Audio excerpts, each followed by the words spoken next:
Hello students.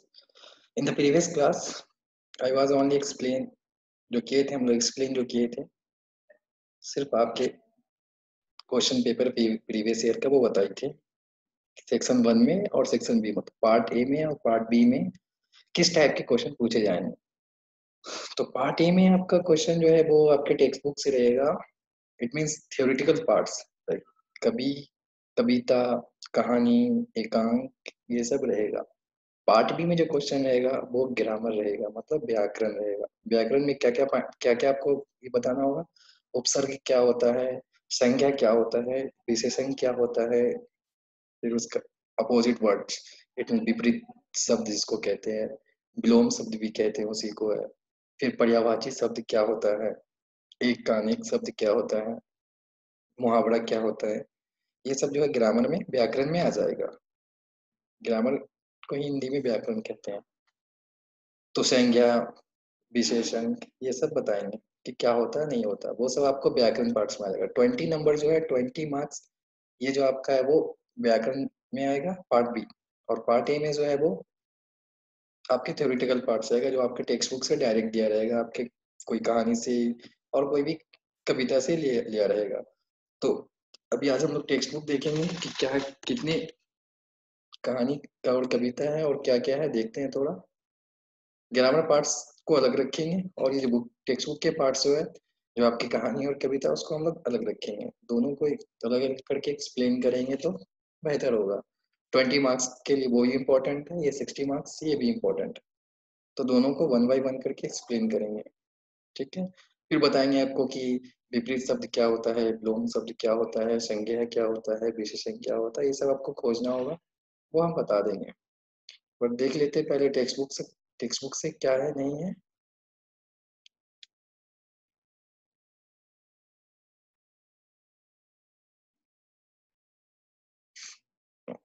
First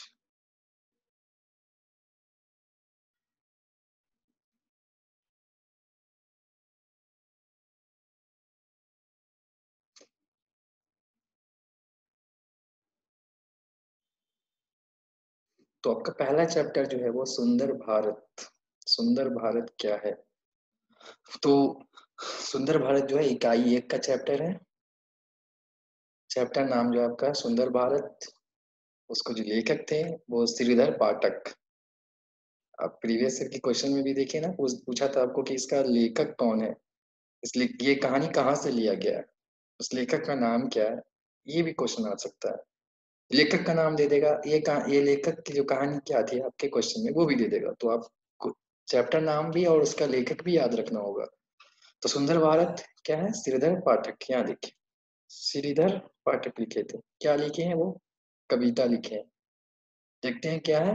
यह है भारत देश हमारा, यह भारत देश हमारा, इसके पर्वत नदियां नाले, हरे भरे ये खेत निराले, सबको हर्षित करने वाले, सुंदरता में सबसे न्यारा, यह है भारत देश हमारा। ओके। दूसरी, ये पहली पंक्ति है। दूसरी पंक्ति में क्या लिख रहे हैं वो, सबसे ऊंचा इसे उठाए, सब देशों के मुकुट बनाए, इसकी सेवा में जुट जाए, वारे इस पर जीवन सारा, यह है भारत देश हमारा।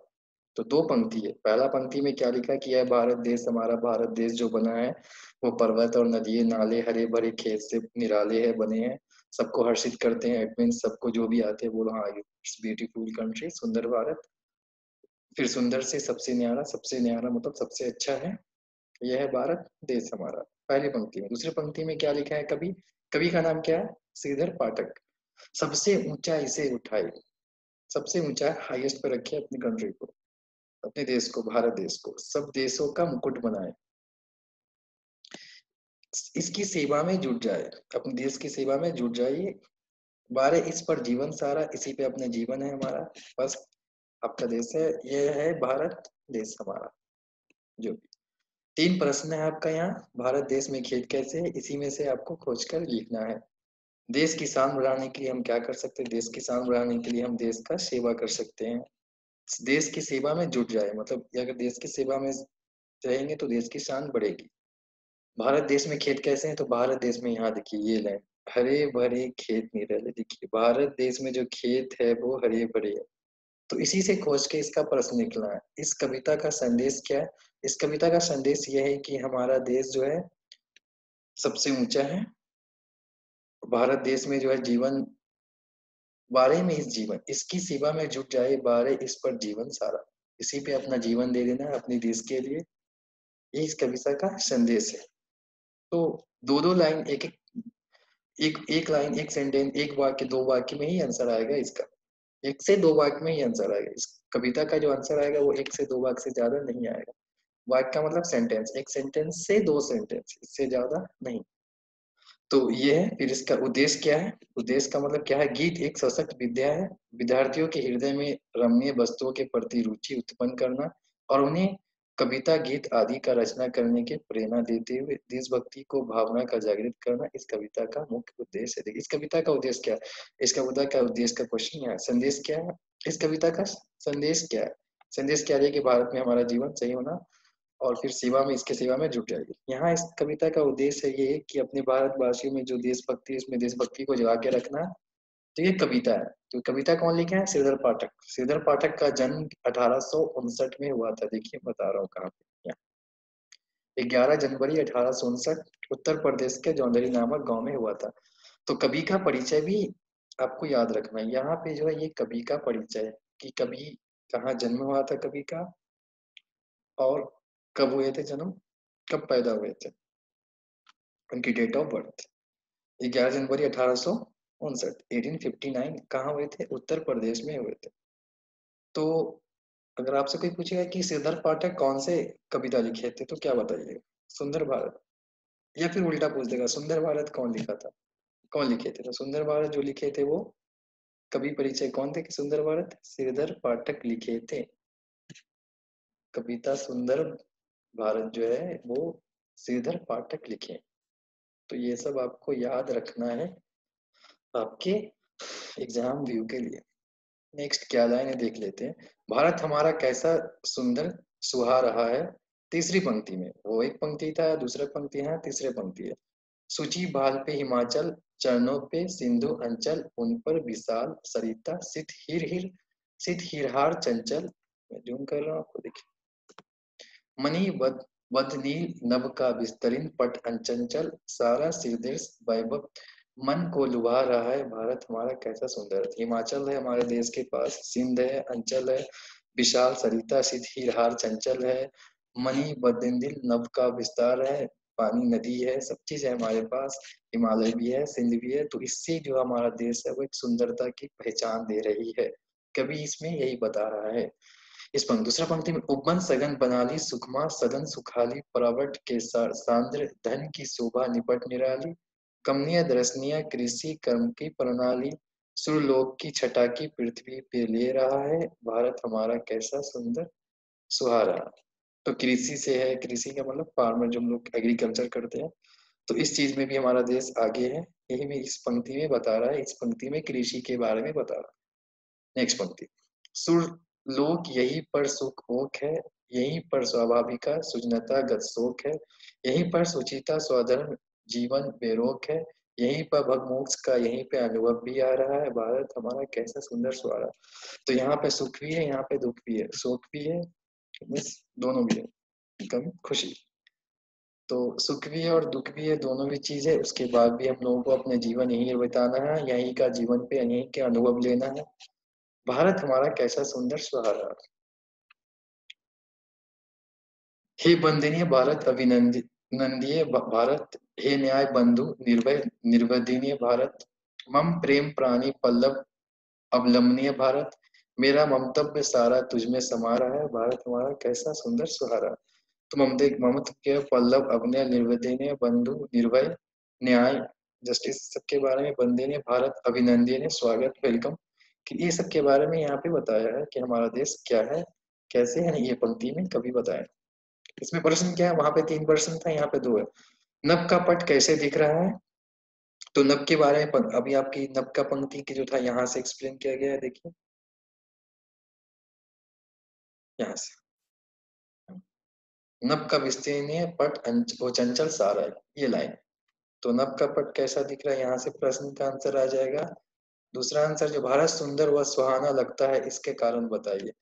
इसमें पूरा आपको बताना है कि सुंदर व सुहाना लगता है, इसका कारण आप बताइए। क्या आप अपने पंक्ति से, जो 5 टोटल 6-7 जो पंक्ति था, उसमें क्या क्या आप पढ़े हैं, वो आपको लिखना है कि सुहाना लगता है, इसका कारण क्या कारण है। तो हरी भरी खेत है, सारी चीजें ये पंक्ति में लिखा हुआ है, तो वो हम लोग जब क्वेश्चन आंसर लिखाएंगे तो बताएंगे क्या है, कैसे। प्रश्न उत्तर दीजिए, प्रश्नों के उत्तर दीजिए। भारत रंग बिरंगे फूलों का उपवन है, स्पष्ट कीजिए। स्पष्ट करना मतलब पूरा आपको बताना है। भारत में ममता समाई हुई है, इसे कवि का आशय क्या है।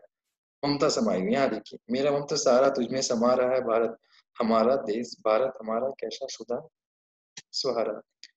भाव स्पष्ट कीजिए, अपने भाव बताइए कैसा है। नहीं, मणि मणि बंधनी नभ का विस्तीर्ण पट हो चंचल, सारा से दृश्य वैभव मन को लुभा रहा। इसके बारे में यहाँ बताना है आपको। तो कविता जो आपका जो पहला चैप्टर है वो सुंदर भारत ये है। फिर यहाँ चित्र देख लीजिए, देखिए चित्र का वर्णन करते हुए एक छोटी सी कविता की रचना कीजिए।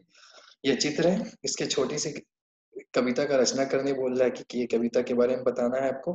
नीचे दिए गए चित्र में नदी जो बह रही है, देखिए यहाँ पेड़ पर्वत नदी सागर झील जलाशय वन आदि प्रकृति की अपार संपत्ति है। इन्हीं से धरती सजी है, उदाहरण सहित अपने शब्दों में प्रस्तुत कीजिए। तो ये झील है, पर्वत है, नदी है, पेड़ है, जो हमारे भारत देश में, इसके बारे में आपको बताना है। तो ये जो लॉन्ग आंसर क्वेश्चन को कम से कम एक पेज में लिखना होगा, फिर 80 to 100 वर्ड्स में लिखना होगा आपको। इट मीन पूरी जो 1 पेज आएगा उसमें आपको बताना होगा। 8 से 8 to 10 से 8 to 10 लाइन्स कम से मिनिमम होना चाहिए। नॉर्मली आप 80 to 100 वर्ड्स आपको रखना पड़ेगा इसमें, शब्द जिसको कहते हैं हिंदी में। यहाँ से देखिए, फिर सूचना पढ़िए और अनुसार कीजिए। पर्यायवाची शब्द बता दिए, बताएंगे क्या है। विलोम शब्द, पर्यायवाची शब्द मतलब एक शब्द के बहुत सारे शब्द हों, उसको हम लोग कहते हैं पर्यायवाची शब्द। विलोम शब्द उल्टा शब्द हो जाएगा। सेम यहाँ पे भी है। तो चैप्टर वाइज पूरा एक्सप्लेन होगा। यहाँ देखिए, नीचे दिए गए मुहावरों का वाक्य प्रयोग करिए। मुहावरों का, सोने पे सुहागा बोलते हैं ना, सोने तो गले का हार बनना, तो ये सब मुहावरा भी आपको बताएंगे, बताना है। मुहावरा क्या होता है। दूसरी चैप्टर जो है नेताजी का चश्मा। तो नेताजी का चश्मा जो है ये कहानी है, ये कविता नहीं है, ये कहानी है। तो नेताजी का चश्मा लिखे हैं कौन, स्वयं प्रकाश, स्वयं प्रकाश इनका नाम था। यही लिखे हैं नेताजी का चश्मा। तो चैप्टर वाइज जितने भी है वो हम लोग देख लेंगे, एक्सप्लेन कर लेंगे। ओके, ये चैप्टर 3 है, चैप्टर 4, चैप्टर 5। तो ये जो आपका है वो first language, Hindi first language है। ओके, जो लोग सेकंड लैंग्वेज में होंगे उसके बारे में भी बताएंगे हम आपको। तो ये आपका फर्स्ट लैंग्वेज है। ओके, तो कविता, कहानी सब अलग अलग होगा आपका। एकांक होगा, उसके बारे में कवि का नाम याद रखना है आपको। जो कवि लिखे या लेखक जो है, लेखक का नाम आपको याद रखना पड़ेगा। फिर आप जो कहानी लिखे उनका भी नाम याद रखना पड़ेगा। आपको प्रीवियस ईयर के क्वेश्चन बता दिए कि कैसे पूछता है और कैसे नहीं पूछा। ठीक है, ओके, थैंक यू।